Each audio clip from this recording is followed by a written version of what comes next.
তো ফাইনালি রেসেলমেনিয়ার আগে শেষ র কমপ্লিট হয়ে গেছে। এটা ছিল রেসেলমেনিয়ার আগের গো হোম এডিশনের র। আর যত রকমের রাইভালরি রয়েছে, যত রকমের ম্যাচেস রয়েছে, তার স্টোরি লাইন বিল্ড আপের জন্য এটা ছিল শেষ র। আর এবার শুধুমাত্র অ্যাকশনের পালা, মানে হচ্ছে ম্যাচেসের পালা। আজকের র তো তোমরা দেখেই নিয়েছো, এই নিয়ে বেশি কিছু বলবো না। শুধুমাত্র আজকের র থেকে কী কী জিনিস পরিষ্কার হয়ে যাচ্ছে, আমরা ভবিষ্যতে কী দেখতে পেতে চলেছি, আর বেশ কিছু বড় বড় জিনিস নিয়েও কথা বলবো। তো আজকের তো স্টোরি লাইন বিল্ড আপের নামে আজকের রোমান পাঙ্ক আর সেথ বাদে বেশি কেউ তো ব্রল করেনি। বাদ বাকিদের তো প্রোমো দিয়ে কাজ চালানো হয়েছে। এখানে গান্থার আর জেউসের আমরা আলাদা আলাদা প্রোমো দেখতে পাই রিংয়ের মধ্যে। এদের পুরো রাইভালরিটা, এদের পুরো ম্যাচটা গান্থারের ফ্রাস্ট্রেশন আর জেউসের ইমোশনের উপর বিল্ড হয়ে রয়েছে। গান্থারও জেউসকে হারিয়ে দেবে, আর জেউসও তার ফ্যামিলির জন্য, তার নিজের জন্য এই চ্যাম্পিয়নশিপটা জিতবে। আজকের এদের মধ্যে আমরা কোনো রকম ব্রল দেখতে পাইনি। আর এদেরই মতো আমরা আজকের ওমেন্স ওয়ার্ল্ড চ্যাম্পিয়নশিপের জন্য আলাদা আলাদা প্রোমো দেখতে পেলাম, কিন্তু সেটা ব্যাক স্টেজ থেকে। আমরা আলাদা আলাদা সময় ইয়ো স্কাই, বিয়াঙ্কা ব্লেয়ার আর রিয়া রিপ্লির তরফ থেকে প্রোমো দেখতে পাই। আর আজকের এদের মধ্যে কোনো রকম আমরা হাতাহাতি কিংবা ব্রল দেখতে পাইনি। আর আজকের রে মিস্ট্রি এখানে চ্যাট গেবাল বা এল গ্র্যান্ডেকে আজকে পুরোপুরি আনমার্কস প্রায় করিয়ে দিয়েছিল, মার্কসটা তো অর্ধেক খুলে নিয়েছিল। আর এখান থেকে আরেকটা জিনিস বুঝতে পারছি যে রেসেলমেনিয়াতে আমরা হয় ম্যাচ চলাকালীন, ম্যাচের মধ্যে কিংবা ম্যাচ শেষ হয়ে যাওয়ার পর রে মিস্ট্রিও এখানে চ্যাট গেবালকে আনমার্কস করেই দেবে। আর আমরা জানতে পারবো যে এল গ্র্যান্ডেই হচ্ছে চ্যাট গেবাল, আর সেটা পুরোপুরি পরিষ্কার বোঝাই যাচ্ছে। আর ডাব্লিউডাব্লিউ যদি স্টোরি লাইন ভবিষ্যতে কন্টিনিউ করতে চায় তাহলে হয়তো আনমার্কস করাবে না, আর ম্যাচটা হয়তো এল গ্র্যান্ডেকে জিতিয়ে দেবে। কিন্তু যা বুঝতে পারছি এটার এন্ড আমরা রেসেলমেনিয়াতেই দেখতে পাবো। আর সম্ভবত রে মিস্টেরিও এল গ্র্যান্ডেকে হারিয়ে দেবে আর তাকে আনমার্কস করে দেখিয়ে দেবে যে এটা হচ্ছে চ্যাট গেবাল। তো এটা এখান থেকে একটু সম্ভাবনা দেখতে পাচ্ছি। আর আজকে লোগান পলকেই আপার হ্যান্ড দেওয়া হয়েছে। এখানে এজে স্টাইলসকে লোগান পল তার পল ভাইজার লাগিয়ে দিয়েছে ফিনিশার, আর যার মানে হচ্ছে যেখানে রেসেলমেনিয়াতে এজে স্টাইলসের জেতার চান্স একটু হলেও বেশি রয়েছে। আর আজকে ব্রন ব্রেকারের তরফ থেকে আবার উড়ন্ত স্পিয়ার দেখতে পাই। কার্লিটো তো ভাই বিনা কারণেই মার খায়, এ তো ম্যাচের মধ্যেও নেই, কিন্তু প্রত্যেক সপ্তাহে একে স্পিয়ার খেতে হয়। আর আজকের পেন্টার সাথে ফিন বেলারের ম্যাচ ছিল, যার মাঝখানে ডিসকোয়ালিফিকেশন হয়ে যায়। আর তারপরে ব্রন ব্রেকারও আছে। ব্রন ব্রেকারকে ব্যাক স্টেজেতে আগে অ্যাটাক করেছিল জাজমেন্টে, যার বদলা নিতে এখানে ব্রন ব্রেকার চলে আসে। এখানে ফিন বেলার আর পেন্টা তো নিজেদের মধ্যে ব্যস্ত রিং সাইডে, আর রিংয়ের মধ্যে এখানে ডমডম ভাই আর কার্লিটোর বেশ ভালো মতো ধোলাই হয়ে যায় ব্রন ব্রেকারের হাতে। তো বলবো এটাও বেশ ভালো মতো বিল্ড করে দিয়েছে। এখানে আরও বেশি সুপারস্টার থাকলে ভালো হতো, কিন্তু এই চারজনের মধ্যে যেটুকু ডাব্লিউডাব্লিউ করেছে মোটামুটি ভালোই করেছে। ম্যাচটা এন্টারটেনিং তো হবে। আর এবার কথা বলা যাক রেসেলমেনিয়া নাইট ওয়ানের সব থেকে বড় ম্যাচ, মানে Roman Reigns versus Seth Rollins versus CM punk. আজকে রোমান রেন্স পুরোপুরি ক্লিয়ার করে দিয়েছে যে সে আর পল হেমান পুরোপুরি আলাদা। পল হেমান তাকে বিট্রে করেছে। আর আজকে তো দেখলাম যে রোমান রেন্স পল হেমানের উপর অ্যাটাকও করতে যাচ্ছিল। মানে অ্যাটাক কী করবে, পল হেমানের উপর তো বেশি জোর জুলুম করা যাবে না, জাস্ট কর্নারে ঠেসে দেয়। আর তারপর সিএম পাঙ্ক চলে আসে পল হেমানকে বাঁচানোর জন্য। আর হ্যাঁ, সেথ রলিন্স আজকের এসেছিল সিএম পাঙ্কের আগে, আর সে প্রত্যেকবারের মতো আগুনে ঘি ঢালার কাজটাই করেছে, এদের মধ্যে ঝামেলা পাকিয়েছে। তো এখানে সিএম পাঙ্ক আসে, আর ততক্ষণে রোমান রেন্স সেথ রলিন্সকে তো মেরে রিং থেকে বাইরে বের করে দেয়। তারপর সিএম পাঙ্ক আসার পর সিএম পাঙ্কে রোমান রেন্স স্পিয়ার লাগিয়ে দেয়। আর সবার লাস্টে সেথ রলিন্স এখানে রোমানকে চেয়ার শট লাগায় পেছন থেকে, যেমনটা শিল্ডের সময় লাগিয়েছিল। আর তারপরে সিএম পাঙ্কে কার্ভ স্টম্পও লাগিয়ে দেয়। আর তারপরে আগের সপ্তাহের মতো পল হেমানকে এবারেও কিন্তু ছেড়ে দেয়। আর দেখালো যে আমি দুবার তোমাকে ছেড়ে দিয়েছি, এবার কিন্তু আমাকে ফেভার দিতেই হবে। তো এখানে তিনজনেরই ফেভার পাওনা রয়েছে। আর যেহেতু দেখতে পেলাম যেখানে সেথ রলিন্সকেই সব থেকে বেশি আপার হ্যান্ড দেওয়া হলো, তো তার মানে কি এটা যে সেথ রলিন্স একদম হারতে চলেছে গ্যারেন্টি? তো দেখো এরকম কোনো সিন নেই। এখন তো ডাব্লিউডাব্লিউ বুঝে গেছে যে আমরা এটা বুঝে গেছি যে সব থেকে বেশি আপার হ্যান্ড পাবে সেই হারতে চলেছে। তো মেবি এটা একটা মাইন্ড গেমস হতে পারে, কারণ দেখতে গেলে স্টোরি লাইন অনুযায়ী যে এখানে মেন ঝামেলা হচ্ছে রোমান আর সিএম পাঙ্কের মধ্যে পল হেমানকে নিয়ে। এরা এই দুটো নিয়েই ব্যস্ত থাকবে, সেথ রলিন্সের তেমন কোনো কাজ নেই। তো তার মানে কি সেথ রলিন্স একদমই জিতবে না? এটা না হওয়ারই চান্স বেশি, কারণ এখানে আমার তো মনে হচ্ছে যে এরা দুজন পল হেমানকে নিয়ে ব্যস্ত থাকবে, আর তার মাঝখান থেকে ফায়দাটা সেথ রলিন্সই লুটতে পারে, যেমনটা আমরা আজকের দেখতে পেলাম। রোমান আর পাঙ্ক নিজেদের মধ্যে বিজি, আর সেথ রলিন্স তার মাঝখান থেকে সে চিয়ার দিয়ে নিজের কাজ ছেড়ে চলে গেল। আগে তো তাও ভাবছিলাম যে হ্যাঁ সেথ রলিন্সের জেতার চান্স অনেক বেশি, কিন্তু যেহেতু সেথ রলিন্সকে এখানে আপার হ্যান্ড দেওয়া হয়েছে, তাই কোথাও না কোথাও চান্সটা একটু কমে গেছে। তো এটা একটু বলতে পারো ডাব্লিউডাব্লিউ আনপ্রেডিক্টেবল করে দিচ্ছে যে কে জিতবে। এখানে রোমান জিততে পারে, পাঙ্কও জিততে পারে, আর সেথ রলিন্সও জিততে পারে। তো এখানে সব কিছুই হওয়া সম্ভব। মেন হচ্ছে যে ম্যাচ যেই জিতুক না কেন, আসল ফ্যাক্টর প্লে করবে এখানে এই পল হেমান লাস্টে বড়সড় কিছু একটা ঘটাতে চলেছে, এটা একদম কনফার্মই ধরে নাও। আর যেহেতু ডাব্লিউডব্লিউ আমাদেরকে এটা দেখিয়ে দিয়েছে যে এখানে পল হেমান সেথ রলিন্সের দিকেও যেতে পারে, একটা ফেভার পাওনা রয়েছে, আর রোমানের দিকেও যেতে পারে লয়্যালটির জন্য, আবার সিএম পাঙ্কের ফেভারের জন্য সিএম পাঙ্কের দিকেও থাকতে পারে ম্যাচ শেষ হওয়া পর্যন্ত। তো ডাব্লিউডব্লিউ যখন নিজেই টিজ করে দিয়েছে যে এখানে পল হেমান 3 দিকেই যেতে পারে, তো মেবি এখানে আমরা চতুর্থ জিনিস দেখতে পাবো, এটা আমরা এক্সপেক্ট করতে পারি। কারণ যদি এই 3টের মধ্যে কিছু হয় তাহলে তো শকিং বলতে পারি না, কারণ ডাব্লিউডব্লিউ তো আমাদের আগে থেকেই দেখিয়ে দিয়েছে যে এইগুলোর মধ্যে কিছু একটা হতে পারে।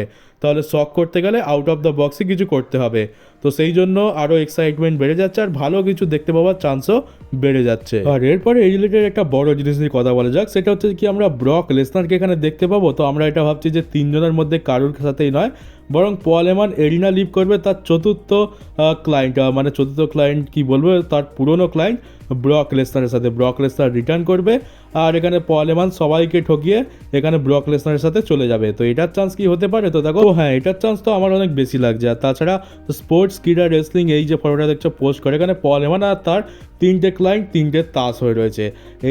এই যে ফটোটা স্পোর্টস ক্রীড়া পোস্ট করেছে, এই ফটোটাকেই পল হেমান তার সোশ্যাল মিডিয়াতে পোস্ট করেছে। তো এখান থেকে আমরা কী বা জানতে পারবো, মানে কি আমরা দেখতে পাচ্ছি? পল হেমানও কোথাও না কোথাও এটা বুঝিয়ে দিতে চাইছে যে হ্যাঁ, চান্স তো রয়েছে এখানে। তো এখানে আউট অফ দ্য বক্স বলতে এই 3 জনকে বাদ দিয়ে এই একটাই জিনিস আছে যেটা সেন্স সব থেকে বেশি বানাচ্ছে। পল হেমান যেহেতু রয়েছে তাই ব্রক লেসনার এখানে আরামসে লিঙ্ক হয়ে যাবে। সিএম পাঙ্কের পুরনো রাইভাল হচ্ছে ব্রক লেসনার, তারপরে সেথ রলিন্সের সাথেও ব্রক লেসনারের হিস্ট্রি রয়েছে, আর রোমানের সাথে কী রয়েছে সেটা তোমরা সকলেই জানো। আর আমারও পার্সোনালি মনে হয় যে হ্যাঁ, এখানে ব্রক লেসনার আসতে পারে, কারণ নিউজ তো ব্রক লেসনার রিলেটেড খুবই ভালো এসেছিলো, এনভায়রনমেন্টটা একদম ঠিক আছে। আর তাছাড়া দেখতে গেলে এখানে আমাদেরকে ব্রক লেসনারের রিটার্ন এক্সপেক্ট করা উচিত। আমি প্রত্যেকবার বলি যে দেখো ব্রক লেসনারের রিটার্ন হওয়ার চান্স আছে, কিন্তু বেশি এক্সপেকটেশন রেখো না, যখন আসবে তখন আসবে। কিন্তু এইবার তো আমার নিজেরই মনে হচ্ছে যে হ্যাঁ, এখানে ব্রক লেসনার আসতে পারে। আর তাছাড়া রেসলম্যানিয়ার মতো বড় বড় শোতে আমরা বড় বড় রিটার্ন এক্সপেক্ট করবো না, তো কোথায় করব? তো ডেফিনেটলি তোমরা এক্সপেক্ট করো যে এখানে ব্রক লেসনার আসবেই আসবে। আর যদি না আসে তাহলে কি বলবো যে এক তো আমরা ডাব্লিউডব্লিউ ফ্যান, আর তারপর আমরা ট্রিপল এইচের যুগে ডাব্লিউডব্লিউ দেখছি, তো ডিসঅ্যাপয়েন্ট তো আমরা প্রত্যেকটা শোতেই হই। তো না হয় এখানেও হয়ে যাবো, আর কিছু করার নেই। তবে আমি এখানে আশা রাখছি যে এখানে হ্যাঁ, আমরা ব্রক লেসনারকে দেখতে পাবো।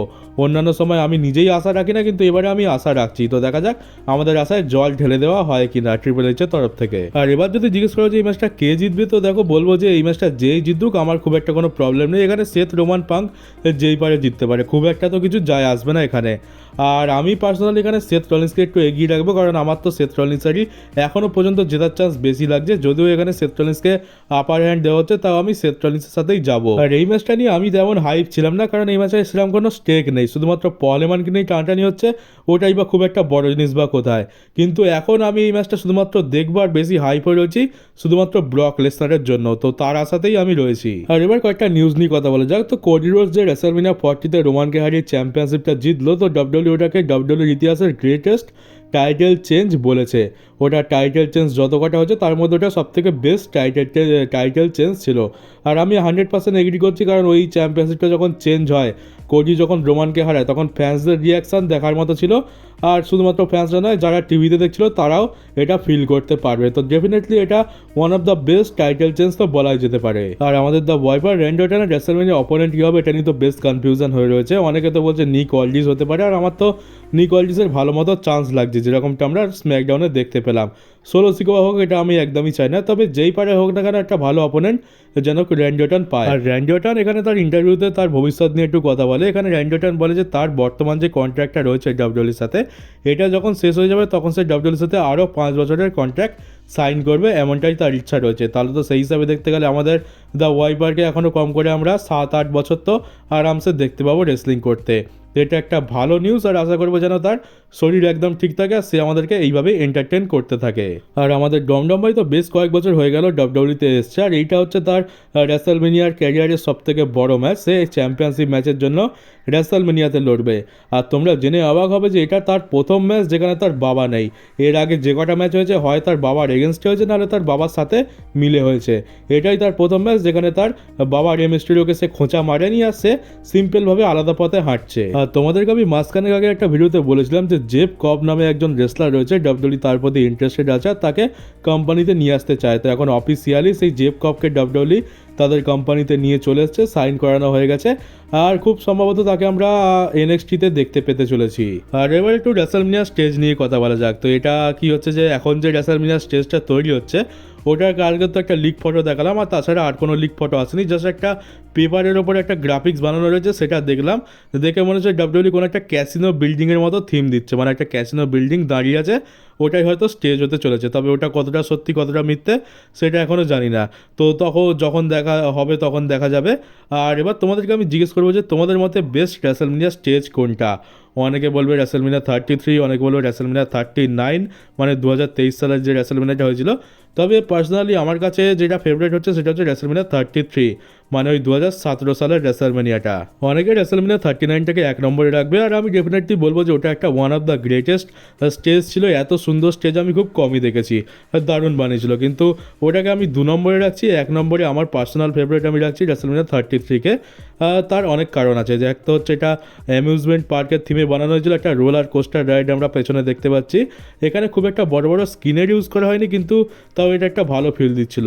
এটা ছিল খোলা আকাশের নিচে, যেটা আমরা খুবই কম দেখতে পাই। তাছাড়া পেছনে একটা বড় লেক আমরা দেখতে পাচ্ছিলাম দিনের বেলা, তারপরে দূর দূরান্ত যতদূর চোখ যাচ্ছে আমরা ঘন জঙ্গল দেখতে পাচ্ছিলাম, তো একদম প্রাকৃতিক ফিল দিচ্ছিল। আর তাছাড়া এটা এমন একটা স্টেডিয়াম যেখানে দেখতে পাচ্ছ যে স্টেজটা শুরু হয়েছে একদম স্টেডিয়ামের মাথায়, সেখান থেকে ধীরে ধীরে নিচের দিকে নামছে, আর একটা লম্বা র্যাম্প রয়েছে, আর সেটা যাচ্ছে রিংয়ের কাছে। আর সেটা আরও সুন্দর লাগছে কারণ হচ্ছে যে পুরো র্যাম্পটা এখানে পুরো একদম এলইডি স্ক্রিন লাগানো ছিল, যেটা এখনকার যুগে তো আমরা দেখতেই পাই না। এখন জাস্ট একটা কালো কাপড় বিছিয়ে দেয় বা একটা ওই প্লাস্টিক মতো বিছিয়ে দেয়, যার ফলে একটু চকচক করে। এরকম আমরা র্যাম্পওয়ালা মানে স্ক্রিনওয়ালা র্যাম্প তো এখন আর দেখতেই পাই না। আর রেসলম্যানিয়া 33 সময় আমিও বেশ ছোটো ছিলাম, স্কুলেতে পড়তাম, তো ওটা আমার বলতে পারো এক প্রকার ওই ছোটোবেলার সাথেই জড়িয়ে আছে। তো আমার ওটা খুব ভালো ফিল লাগে, খুব ভালো ফিল দেয়। প্রথমবার যখন দেখেছিলাম তো আমার একদম চোখ ধাঁধিয়ে গেছিলো, আর এখনও ওটা আমার মনে গেঁথে রয়েছে। তো আমার কাছে তো রেসলম্যানিয়া 33 এরটাই বেস্ট। আর রেসলম্যানিয়া 39 মানে 2023 সালের রেসলম্যানিয়ার হলিউড থিমটা আমি 2 নম্বরে রাখবো, ওটাও আমার খুব পছন্দের। আর তোমরা কমেন্ট বক্সে অবশ্যই জানো যে তোমাদের কোন রেসলম্যানিয়া স্টেজটা সব থেকে বেশি ভালো লেগেছে, তোমাদের পার্সোনাল ফেভারিট স্টেজ কোন বছরে হয়েছিল। আর এই বছরের স্টেজ দেখা যাক, মেবি আশা করছি তো ভালো হবে। আগের বারের মতো ডাব্লিউডব্লিউই এবারে হেগে দেবে না, কম করে হলেও একটু ভালো স্টেজ বানানোর চেষ্টা করবে, আর সেরকম ফিল দেওয়ারও চেষ্টা করবে। আর তাছাড়া আগের বছরের রেসলম্যানিয়ার 40 স্টেজটা ফেভারিটের মধ্যে তো নয়, কিন্তু নিচের দিক দিয়ে ওটা টপের মধ্যে নিশ্চয়ই রয়েছে, মানে একদম ফালতু স্টেজের মধ্যে ওটা পড়ে যায়। আর আমার দেখা সব থেকে বেকার স্টেজ হচ্ছে রেসলম্যানিয়া 35 স্টেজ, যেটা আমরা 2019 সালে দেখতে পেয়েছিলাম। মানে 2019 সালে এসে এত বেকার স্টেজ। আমি তো যখন 2019 সালে রেসলম্যানিয়ার লোগোটা দেখেছিলাম ভাবছিলাম যে হ্যাঁ এই থিমে তো খুব দারুণ একটা স্টেজ হতে চলেছে, কিন্তু তারপর যখন স্টেজটা দেখলাম একটা লম্বা স্ক্রিন যাতে রেসলম্যানিয়ার লোগোটাও ঠিক করে ফিট হচ্ছে না, মাথা কেটে যাচ্ছে, পা কেটে যাচ্ছে, তখন আমি তো প্রচণ্ড ডিসঅ্যাপয়েন্ট হয়েছিলাম। আর আমার মতে ওই রেসলম্যানিয়া 35 স্টেজটাই হচ্ছে সব থেকে জঘন্য, সব থেকে ফালতু, আর সব থেকে বেকার WrestleMania stage of all time. তো চলো গাইজ, এই ছিল আজকের নিউজ ভিডিও। কেমন লাগলো কমেন্ট বক্সে অবশ্যই জানিও। নতুন হতে হলে চ্যানেলটাকে সাবস্ক্রাইব করে নোটিফিকেশন বেলটাকে অবশ্যই অন করে দাও, ভিডিওটাকে পারলে শেয়ারও করে দিও। তো চলো গাইজ, দেখা হচ্ছে তোমাদের সাথে আমার ডাব্লিউডব্লিউই একটা নতুন নিউজ ভিডিওতে।